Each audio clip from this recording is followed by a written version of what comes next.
Magandang araw at magandang buhay kanatong tanan guys.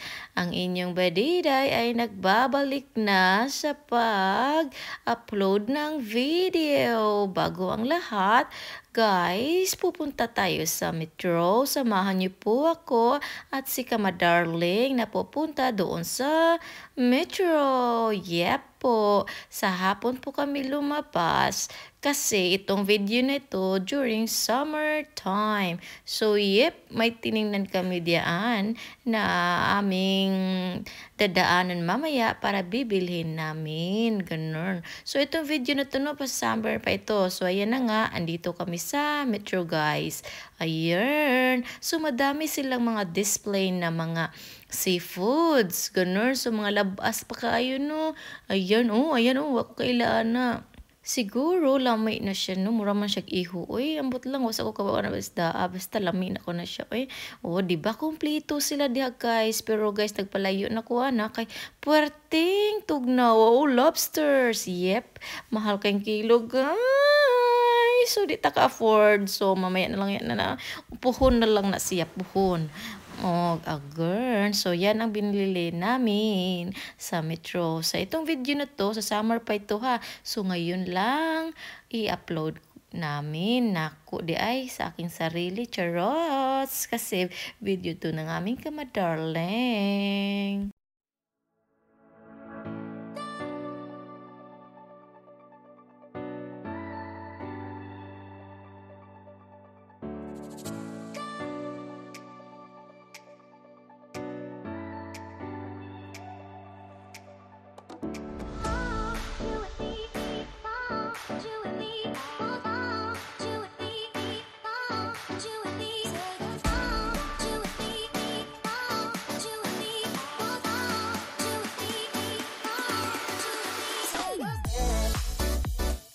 Ayan na nga guys, nakarating na kami sa bahay at yan ang binili namin. So ayan, galing din kami sa Kaufland.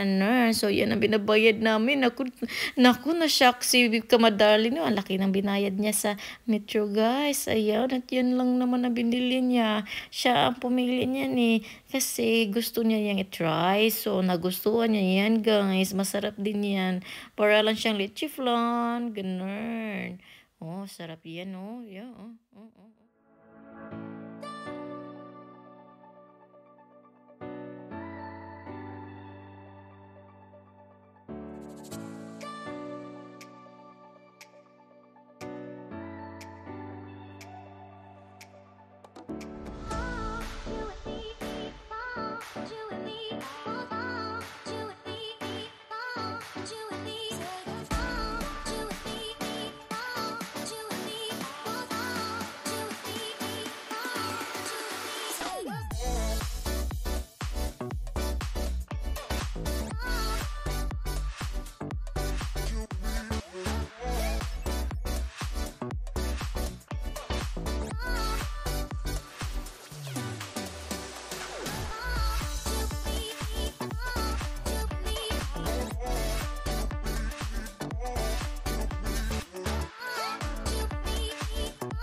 sigurado ako, pag nilagay ko yan sa luggage ko, pag uuwi ako ng Pinas, sigurado akong mag-ano yan ng kilo, guys. Kasi mabigat talaga yung karton niya, eh. Kaya, limit lang tayo, no? Nadadalhin ko sa pag-uwi ko sa Philippines. Ganun.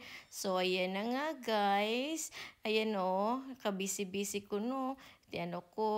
Ni-remove ko yung plastic na yan kasi kakain si Kamadarling yan. Gusto niya kasi ng sweet na pagkain, guys. Ganun. So, tayo talaga ang gumawa niya, no? Tayo maghiwa-hiwa para naman ilagay natin sa plato para hapsay ang pagkain niya. Ganun.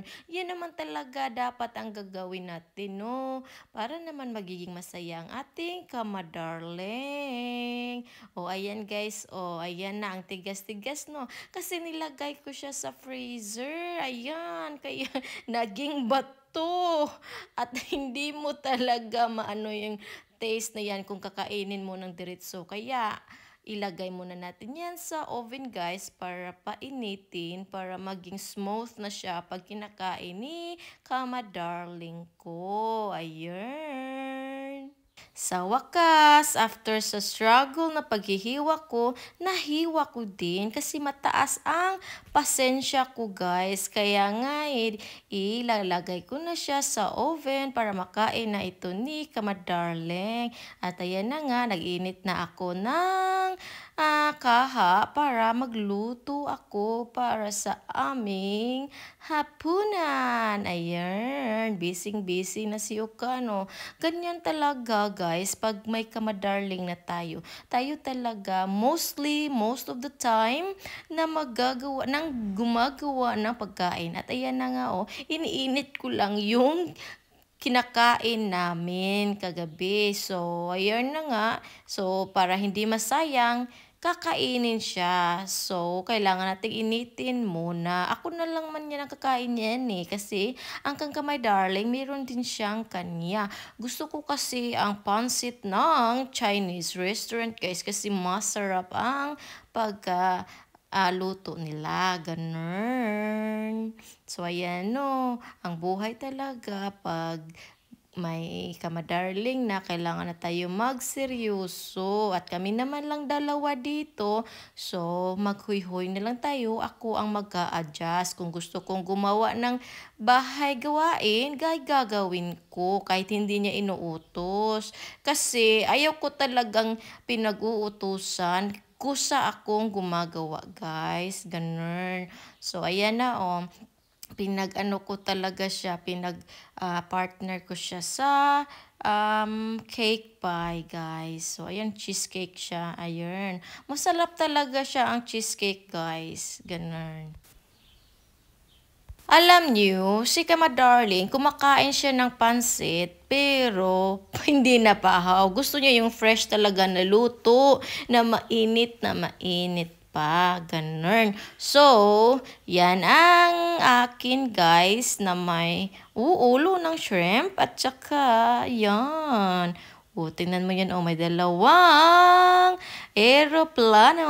Charots at nakita ko guys. Parang madami ang dumadagsa na mga turista dito sa Burgas. Ayun, at sa Cabarna.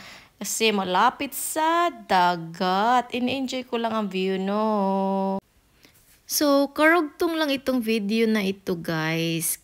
Ito kasi yung video na pagkakinabukasan ay bumalik kami sa Kaufland para may bibilhin si kamadarling kasi magluluto siya niya ng kari-kari guys.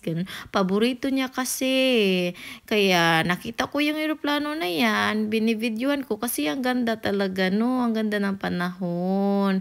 So ayan na nga, nakarating na kami sa bahay. Ganun si Arya ay, naku, Arya. Papansin ka talaga, Arya.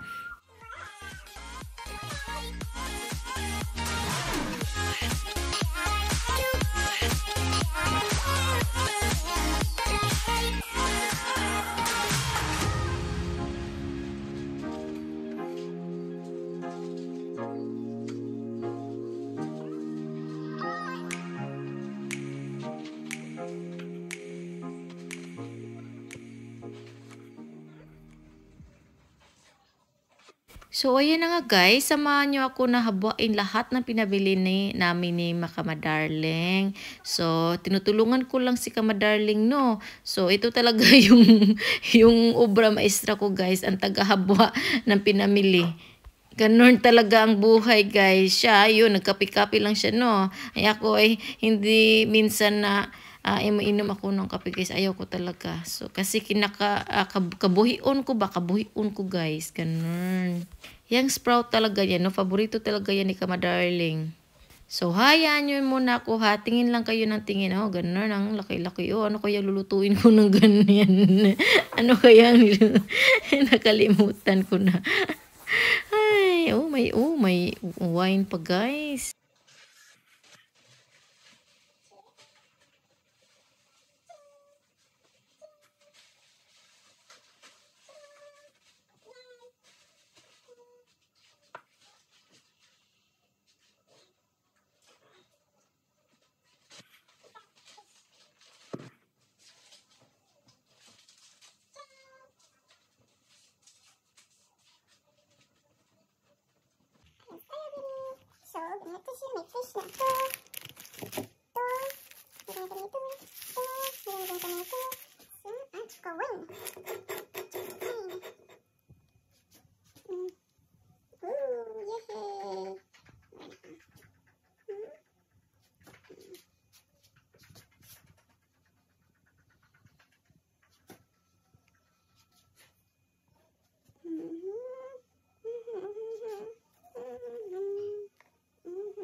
Ito na nga guys, nakagawa na ng dinner namin si Kamadarling. Kahapon kasi ako ang nagluluto. Sabi niya, siya na daw ngayon sa dinner namin ang magluto. So, ayan na nga, pagkakinabukasan ay nagpunta kami sa Imperial Palace Char. Hindi po yun Imperial Palace ha, ibang store po yun.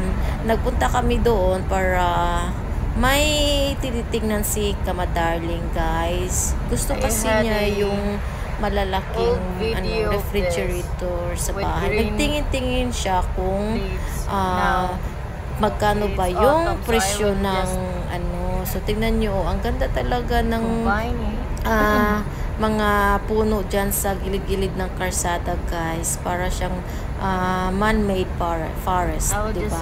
Ang ganda talaga. Gusto ko ng ganyan na view. Para siyang ano guys na nasa forest ka talaga na dumadaan. Nakakatakot ang daan paggabi. Marami talagang ano guys.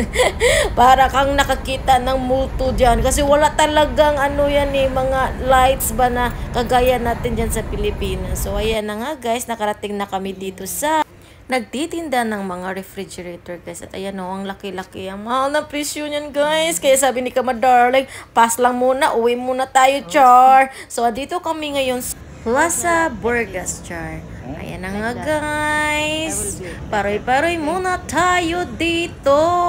Kasi, nung time na yan, stress ako niyan guys. Kami ni Kamadarling, no? Kasi, nagpa-process pa ako niyan ng aking resident card. Ayan. Marami kasi akong problema eh. Kami ni Kamadarling. Kaya ayan oh. Pagkatapos namin doon sa sa tingin-tingin ng mga refrigerator at ayan, paroy-paroy muna tayo para mawala naman yung mga problema, no, yung stress natin, ganun. So ayan talaga ang buhay. Pag may problema, dapat atin lang baliwalain, ganun. Kasi minsan kasi napapaisip tayo, nag-overthink tayo guys. Sa kaka-overthink ko guys, ayan na guys, so sabi ko Kamadarling, ayaw ko magluto ngayon, nakakapagod, bilhin na lang tayo, uy, ayaw ko talaga magluto, ganun, kasi napapaisip ako kung ano ang lulutuin namin, kaya ngayon, yan na ang binibili namin, so galing yan sa Chinese restaurant guys, dito, kasi masarap talaga ang luto nila, no? Especially yung pansit nila, ganun, so dapat na lang natin ni kainin. Walang uso ang diet sa amin ni Kamadarling. Ayan na si Kamadarling. O, ayan na binibili namin guys. Pinupuntahan ako ni Kamadarling. Ano sabi niya? Sarap ba yan? Sarap yan. Ikaw pumili yan sa iyo. Ako. O yan pinili ni Kamadarling. Sa akin naman, yan ang pansit. Hindi yan paborito ko talagang pansit guys. Ganon. So ayan na nga. Kain na tayo ng kain. Kain lang tayo ng kain.